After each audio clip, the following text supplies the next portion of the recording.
Le timing est bon. Virgile, prends ton temps. Prends ton temps, finis-moi ce scramble. Excellent, excellent. Et on capitalise sur la position. 10 secondes. Je pense qu'il terminera le combat avant, pour une raison simple, c'est qu'il ne baisse pas de rythme. C'est qu'on arrive quand même dans des catégories d'hommes qui font 84 kg, même beaucoup plus lourd le jour du combat, qui dépassent les 90. Et la durabilité, c'est quelque chose d'important, surtout sur 5 rounds. Et moi, je l'ai toujours dit, Virgile, sa qualité première, c'est qu'il est rapide et qu'il est durable dans le combat. Même si l'adversaire est très fort et on sait qu'il a fait le Dana White Contender Series, qu'il s'est exprimé dans des très grandes orgas, je pense que le fait que Virgile ne baisse pas de rythme et soit durable, ça lui permettra d'avoir, notamment dans les championship rounds, un avantage significatif. Ce camp d'entraînement, on l'a abordé un peu différemment parce que l'enjeu est différent. Déjà, il y a la ceinture, il y a les 5 rounds, donc c'est pas le même type de combat, on va dire. Et on prend un adversaire qui est plus expérimenté que d'habitude. On va dire que je me suis même encore plus entraîné que sur les camps précédents. Je vois tous les combats comme des combats très importants. Si je n'avais pas gagné celui d'avant, je ne serais pas là.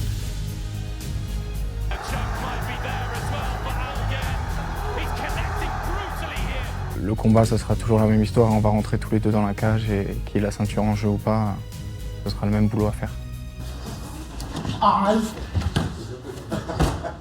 Ok. Je l'ai bien senti, j'arrivais plus à bouger ma jambe. Je me suis dit, pourquoi je fais comment là? C'est mieux que le café, ça. Ça réveille vite. Je me prépare pour tous les combats comme si ça allait être une guerre à chaque fois, que ça fasse 3 ou là du coup les 5 rounds. Donc je me prépare pour faire la guerre et si ça se finit avant, tant mieux. Si ça doit aller jusqu'au bout, je suis prêt.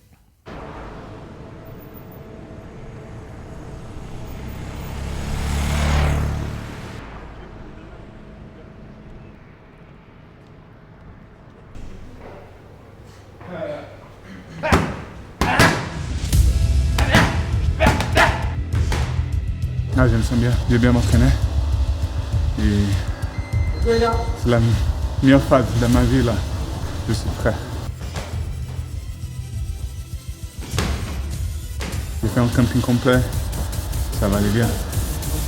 Je suis bien en focus pour ça. Et ça va aller bien. Ça, je veux chercher la victoire tout le temps. Mon record, j'ai beaucoup de KO, j'ai beaucoup de submissions aussi. Toujours, je veux chercher ça.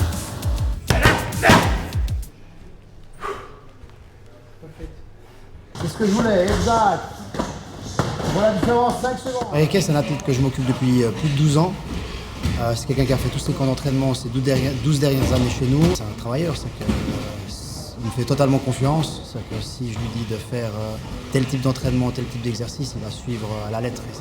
Et c'est important pour arriver vraiment du haut niveau.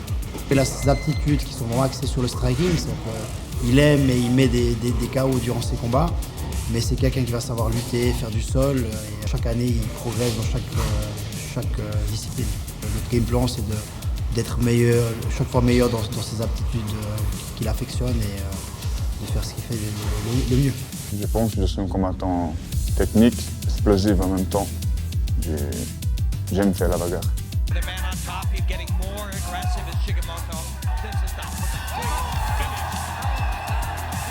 Je m'entraînais beaucoup plus dur parce que c'est un combat vraiment important. C'est pour les titres. J'ai vraiment envie de gagner et je vais donner tout pour ça. J'ai aucune pression, je suis confiant. Je m'entraînais beaucoup pour ça et j'ai l'habitude déjà.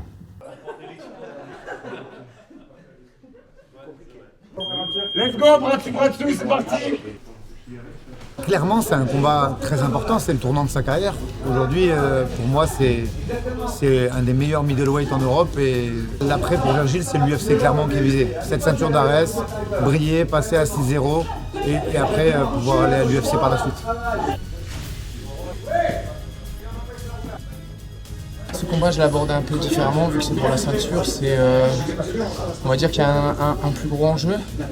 Et au-delà de l'enjeu, aussi, il y a les 5 rounds, hein, donc il faut se préparer à faire 5 rounds. La forme est là. On finit les dernières semaines dures et déjà quasiment prêt. Hein. Pas de bobo, tout va bien.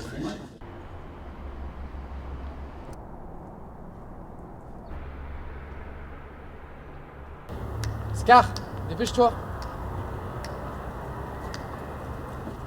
On a la chance d'avoir la forêt, la mer à côté, donc ça va être des petites balades avec mon chien, avec Scar, comme là. On aime bien venir, c'est calme. Ces moments, ces balades, où quand je vais relâcher, jouer aux jeux vidéo, tout ça, ça me permet de faire un peu abstraction de toute la petite pression qu'il y a autour avec le MMA et de penser à autre chose de temps en temps, quoi. Je me pose, des fois je me fais même mon petit shadow, je visualise des moments du combat, comment je vais rentrer, ce que je vais faire. Je me rappelle mes premiers entraînements de MMA, j'avais l'impression un peu comme si je libérais un cadenas, j'avais l'impression d'être libre dans ce que je faisais. É mais da hora porque ela não tem recuo, né? Precisão dela mesmo. Não, a precisão dela é sinistra. Mas a outra é mais gostosa, você sente o lugar. Né?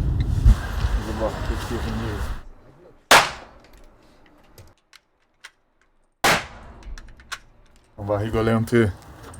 On va faire un peu un sport différent un peu. On va tirer. Pas besoin de ça pour Virginie. Virginie, avec ça. La main.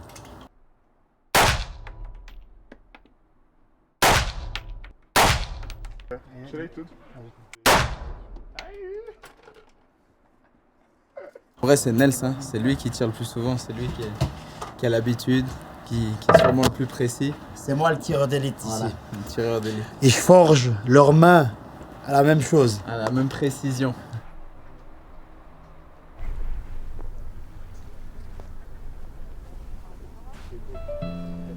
Je suis né au Brésil, j'ai grandi là-bas, mais j'ai toujours habité au Japon. Pour de rêver, ma adolescence, j'ai grandi au Japon. Et c'est là que j'ai commencé à faire les sports de combat. C'est là que tout a commencé pour moi. Et ma carrière, tout, c'était au Japon. J'avais la ceinture de RIT au Japon. J'étais jeune, la vie est dure. Pour les étrangers, les Brésiliens qui viennent habiter au Japon, c'est toujours dur de travailler sur la usine, travailler comme ça. Je vois mon père, ma mère toujours beaucoup travailler et c'était pas facile. Je suis brésilien, je suis vraiment, c'est où que j'ai né. J'ai les sang brésilien, mais mes origines c'est japonaises aussi et c'est là-bas que j'ai grandi. Je suis beaucoup connu là-bas aussi.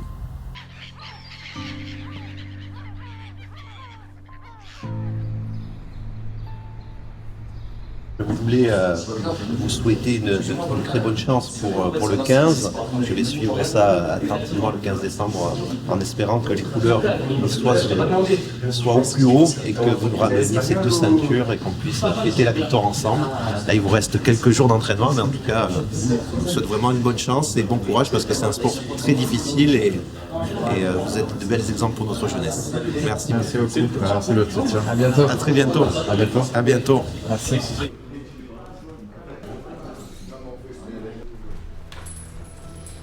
C'est un combattant qui a plus d'expérience, qui a beaucoup de combats. C'est un striker, il a pas mal de KO, donc il va falloir faire attention debout.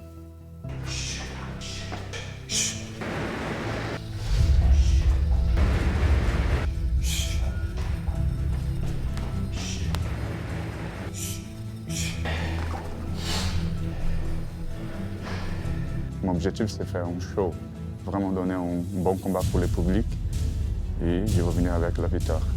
J'étais là le dernier combat, lui. J'ai vu qu'est-ce qu'il fait. Il dit bien, il dit pas bien aussi. Je pense qu'il y a beaucoup d'ouverture pour moi et je pense qu'on va faire une bonne guerre et je vais aller pour gagner.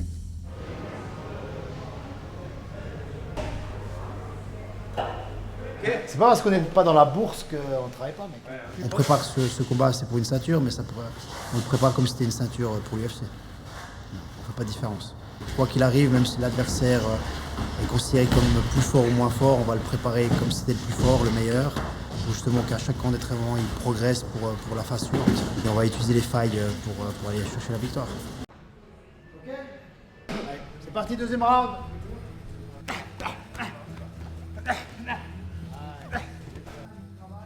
J'ai beaucoup de combats que j'ai fini le premier round, presque tout. J'ai mené beaucoup de combats pour KO, pour TKO. Et je pense qu'il va faire la même chose avec lui. Le but c'est de finir le combat, surtout à l'arrêt quand la prime dépend de la finition et pas juste de gagner. Je pense que je vais finir le premier round parce que j'ai déjà vu comment les combats et l'ouverture qu'il y a pour moi, c'est qu'est-ce que j'ai besoin. Je veux aller pour finir. Si je peux le finir avant, je le finirai avant dès que j'ai l'occasion, que ce soit debout, que ce soit avec une soumission. Si je peux terminer le combat, je le terminerai. Je suis beaucoup plus agressif, je veux chercher les combats tout le temps. Si Virgin il pense que la ceinture va partir à Nice, chez lui, il s'y trompe parce qu'il va venir avec moi en Suisse et au Brésil ici. Je ne sais pas s'il s'est préparé, je ne sais pas comment il s'est entraîné, mais en tout cas, moi je suis plus préparé que jamais, en forme comme j'ai jamais été. Donc ça va être un Virgile à 200%. Virgin, j'espère que vous êtes prêts, parce que je suis prêt. On va faire une grande guerre. La ceinture ARS, elle ne va pas bouger de la France, elle va rester en France et elle va même descendre un peu dans le sud sur Nice. Elle va prendre un peu de couleur dans le sud. Je vous confirme que la ceinture va rentrer avec moi. Enrique, rendez-vous le 15 décembre pour savoir qui gagnera la ceinture de middleweight. E aí galera, beleza? Aqui é o Henrique Shigemoto. Dia 15 de dezembro eu vou estar lutando o Ares 18 no Palais des Sports. Public d'Arès, je vous donne rendez-vous le 15 décembre au Palais des Sports pour l'Arès 18.